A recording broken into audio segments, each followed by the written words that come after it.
নমস্কার, আমি তরুণ ঘোষ। আজকে আমার কাছে একটা খবর আছে, সেই খবরটা আমি আপনাদের সঙ্গে শেয়ার করব। খবরটা যেটা বেরিয়েছে সেটা হচ্ছে জাতিসংঘের অধিবেশনে যেতে পারছেন না উপদেষ্টা ডক্টর ইউনূস। শেখ হাসিনাকে বাংলাদেশের প্রতিনিধিত্ব করতে দেওয়ার আহ্বান জানিয়ে জাতিসংঘের মহাসচিবের নিকট রিট পিটিশন উপস্থাপন করেছে রাশিয়া, সংযুক্ত আরব আমিরাত। তাদের পেছনে যৌথ উপস্থিত রিটে সমর্থন জানিয়েছেন চীন, ভারত, মিশর, আফ্রিকা, ইরান ও ইউরোপিয়ান ইউনিয়নের দেশগুলো। তবে উক্ত উপস্থাপিত রিটের সমর্থন জানাতে আপত্তি জানিয়েছেন আমেরিকা, ব্রিটেন, কানাডা, পাকিস্তান ও মায়ানমার। সূত্র হচ্ছে সাইট ইন্টেলিজেন্স, আমাক, রয়টার্স, আল জাজিরা। এখন ব্যাপারটা হচ্ছে যারা সমর্থন জানায়নি তারা হচ্ছে আমেরিকা, ব্রিটেন, কানাডা। সবই তো এরা তো এক। আমেরিকা যা বলবে, ব্রিটেনের অবস্থা এখন খুব খারাপ, ব্রিটেন তাই বলবে। আর কানাডা তো এখন আমেরিকার কথায় ওঠে, ট্রুডো আর বসে। তো সুতরাং সে তার কথা বাদ দিন। পাকিস্তানকে কে পাত্তা দেয়? আর মায়ানমার, সেখানে তো সরকারই নেই, সেখানে তো সেনাবাহিনীর সঙ্গে একদম আরাকানার বৃত্ত মারাত্মক লড়াই চলছে। এখন এই অবস্থায় কে ওই মতামত জানালো সেটা নিয়েও আমার একটু জানার ইচ্ছে রয়েছে। মতামতটা কে জানালো, জাতিসংঘে যাবেন কি যাবেন না? তবে আপনাদের দর্শক আমি একটা কথা বলি, সেটা হচ্ছে আমার কাছে না একটা অডিও ক্লিপ এসছে। আমি তো চিনতে পারিনি কার গলা, কণ্ঠস্বর আমি চিনতে পারিনি। আপনারা যদি চিনতে পারেন, আপনারা একবার আমায় বলুন তো, হ্যাঁ এই কণ্ঠস্বরটা ইনি এর সঙ্গে কথা বলছেন। আপনারা একবার কণ্ঠস্বরটা শুনুন, তারপরেতে আমি আবার ফিরে আসছি। জি জি, আপনি ভালো আছেন তো? আপনি? হ্যাঁ, আমি ভালো আছি। আর আমি যখন পাওয়ার ছিলাম, অনেক ডকুমেন্ট ওই যে মানুষকে মেরে ঝুলিয়ে রাখা এগুলি সমস্তই তো দিচ্ছি। আমরা এগুলা আমি চাচ্ছি ক্ষমতা দখল, সে তো জবরদখল করছে। তার কোনো লিগালিটি নাই যে হচ্ছে উপদেষ্টা বলে আমাদের কোনো পদ নাই। যেভাবে সে ক্ষমতা গেছে, এটা তো মানে মানুষ খুন করে মেরে একটা সিচুয়েশন তৈরি করে তারপরে তো সে ক্ষমতায় গেল। জি জি আপা, জি জি। না, আমরা এগুলা আমাকেই মেরে ফেলা। জি আপা, আমরা এগুলা আমরা ইউরোপিয়ান পার্লামেন্টকে জানাচ্ছি। আর তাছাড়া আমি তো পদত্যাগ করি নাই। জি আপা। আপা সবচেয়ে বড় কথা হচ্ছে যে আমাদের কনস্টিটিউশনের আর্টিকেল 57 অনুযায়ী যেভাবে পদত্যাগ করতে হয়, জি আপা, আমার কিন্তু সেভাবে পদত্যাগ করা হয়নি। আচ্ছা আপা, এই আন্দোলনের পিছনে থাকার একটা বড় কারণ হচ্ছে যে তার যে দুর্নীতি। জি আপা। Money laundering. জি জি আপা। ট্যাক্স ফাঁকি দেওয়া। জি।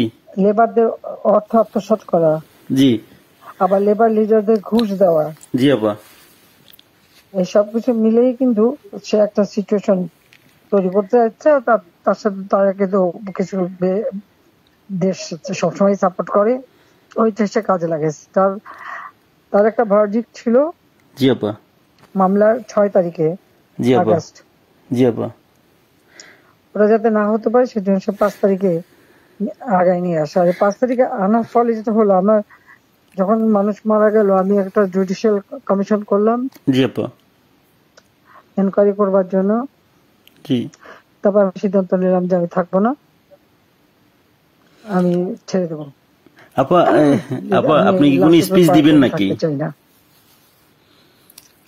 আমরা যদি কোনো প্রোগ্রাম করি পার্লামেন্টে, 5 তারিখে আমার একটা নেশনকে অ্যাড্রেস করে আমি যাব রাষ্ট্রপতির কাছে, আমি তার কাছে সাবমিশন করব। জি। পার্লামেন্টারি সিস্টেমের নিয়ম হচ্ছে যে আমি যদি রেজিগনেশন সাবমিটও করি, যতক্ষণ পর্যন্ত মেম্বার্স অফ পার্লামেন্টের ভিতর থেকে মেজরিটি অন্য কেউ যদি মানে অনুমোদন পায়, তাহলে সে হবে প্রাইম মিনিস্টার। জি। আর সেটা যদি না পারে, দেন প্রাইম মিনিস্টারকে রিকোয়েস্ট করতে হবে জি করার জন্য যে পার্লামেন্ট ভেঙে দেন, তখন পার্লামেন্ট ভাঙে, তাছাড়া কোনোদিন পার্লামেন্ট ভাঙতে পারে না, জি আপা। এটাও কনস্টিটিউশন অনুযায়ী। জি যাই হোক, এমন একটা সিচুয়েশন করা হলো, মানুষ মানে যে কটা মার্ডার হয়েছে পুলিশের গুলিতে কিন্তু হয়নি। জি আপা। মানে কিলিং, ওদের ওদের মুভমেন্টের ভিতরে কিলিং এজেন্ট ছিল। জি আপা। এবং ওরা যে বুলেটটা ব্যবহার করছে সেটা জি আপা। ওদের অ্যাডভাইজার শাফাত সাহেব আর্মির লোক, জি আপা। তিনি নিজেই বলছেন যে এই বুলেট তো পুলিশের কাছে থাকে না, জি আপা। তার মানে জি সাধারণ লোকের কাছে এই আর্ম ছিল। আর ওই বুলেট আমাদের, ওটা কার কাছে আছে? কেউ। এবং আজ পর্যন্ত এই বুলেট সম্পর্কে কোনো তদন্ত নেই, বা এই রাইফেল কে ব্যবহার করছে কোনো তদন্ত নেই। এমনকি কিছু লোক, পুরুষ মানুষ জি বোরখা আপা। পরা, জি পুরুষ মানুষ বোরখা পরে জি আপা। যেমন ইন্ডাস্ট্রিতে আগুন দেওয়া থেকে শুরু করে এসে, এবং আমি যখন রুগীদের দেখতে গেলাম, আমি প্রত্যেকটা রুগীকে দেখতে গেছি, আমি প্রত্যেক খাবার দেওয়া তখন মারা গেছে সব ফ্যামিলিকে আমি 10 লাখ করে টাকা, 50,000 টাকা করে দিয়ে তাদেরকে করছি। এবং এনকোয়ারি করার জন্য আমি আমার কমিশনকে আরো বড় করে দিলাম, 3 সদস্য বিশিষ্ট জুডিশিয়াল কমিশন করে দিলাম কমিটি। জি আপা। যাও, সেগুলো তো করতে দেওয়া হয়নি। দেন আমি আমি যখন ডিসিশন নিলাম যে এরকম অবস্থা আমি থাকবো না, জি আপা। ইউনুস সাহেবের কোর্টের কেসের ভার্ডিক্ট ছিল ওই 666 কোটি টাকা ট্যাক্স তার কাছে পাও না। জি জি জি আপা, এর এটা তো মাফ আগে করে দিল। আরেকটা সে ছিল, তিনি কিছু টাকা পেমেন্ট করছে, তবে এটা মানে তার মানে স্বীকার করলো যে তার ট্যাক্স ফাঁকি আছে। আর এই 666 কোটি টাকার ভার্ডিক্টটা আসার কথা ছিল। আর গ্রামীণ ব্যাংকের এ পর্যন্ত যে টাকা 26,000 কোটি টাকা সে মানি লন্ডারিং করে বিদেশে নিয়ে যাচ্ছে, এটা অডিট রিপোর্টে বের হয়েছে। ও জি আপা। জি ওই ওই ওই ভার্ডিক্ট গুলি মানে ওটার উপরে তার বিরুদ্ধে কেস। এবং সে কিন্তু ওই জন্য 6 তারিখের জায়গায় 5 তারিখে নিয়ে আসলো। জি আর 5 তারিখে নিয়ে আসার ফলে আমার পক্ষে তখন এমন ভাবে চারিদিকে লোক ঘেরাও, আমি দেখলাম যে এখন যদি ফায়ার ওপেন করে আমার এখানে সিকিউরিটি, তাহলে শত শত লোকের লাশ পড়বে। জি আপা। জি তাদের হ্যাঁ সেটা। এত লাশ ফেলে আমি ক্ষমতা থাকতে চাই না। কিন্তু যখন এমন একটা সিচুয়েশন হয়ে গেল যে আমার সিকিউরিটি যাওয়া থ্রু এগুলো বাধ্য হয়ে তখন আমাকে সরে যেতে হলো গণভবন থেকে, যার ফলে আমার বঙ্গভবনে যে মহামান্য রাষ্ট্রপতির কাছে আমার পদত্যাগপত্র জমা আমি দেইনি। জি আপা। কাজে আমার কিন্তু পদত্যাগ হয়নি, আমি কিন্তু এখনো বাংলাদেশের constitutional prime minister. Elected prime minister. জি আপা। শুনলেন তো?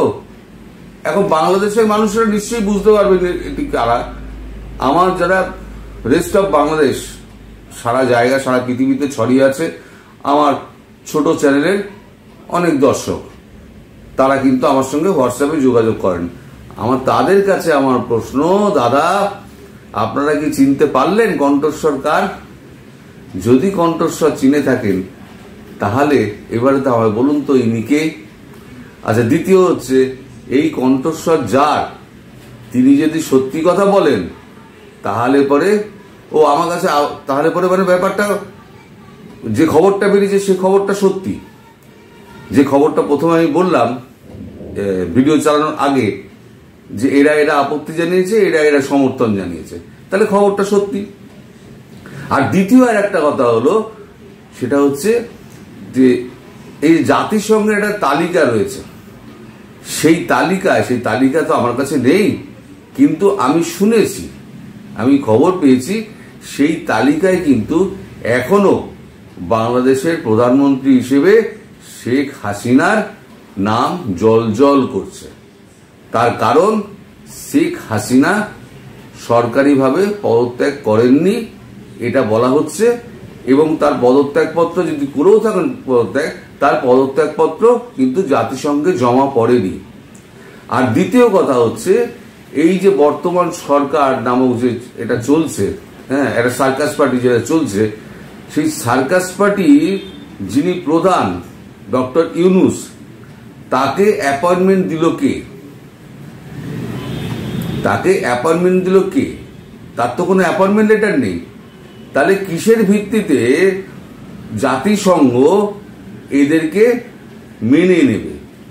এবং অন্যান্য দেশ এদেরকে মেনে নেবে। এরা যে বিভিন্ন জায়গায় বলছে না আমরা এই পাকিস্তানের মতো এবার হাত পাতবো, হাত পাতার অবস্থায় তো চলে এসছে, কারণ বিভিন্ন জায়গা থেকে নানান রকম চাপ আসছে। সেটা নিয়ে আমি কালকে ভিডিও আপনাদের বিস্তারিত বলবো। মানে আগামী 1-2 মাসের মধ্যে একেবারে ব্ল্যাক হোলের দিকে চলে যাওয়ার দিকে যাচ্ছে। যেটা করতে গেছিল ছাত্ররা সে তো হলোই না, উল্টে আরো কালো দিনের দিকে ঢুকে যাচ্ছে বাংলাদেশ। তাহলে পরে ভিডিওটা আমাকে কমেন্ট করে জানাবেন কারা কারা এই কণ্ঠস্বর চিনতে পারলেন, কারা চিনতে পারলেন না। সবাই ভালো থাকবেন, সুস্থ থাকবেন এবং সাবধানে থাকবেন। নমস্কার।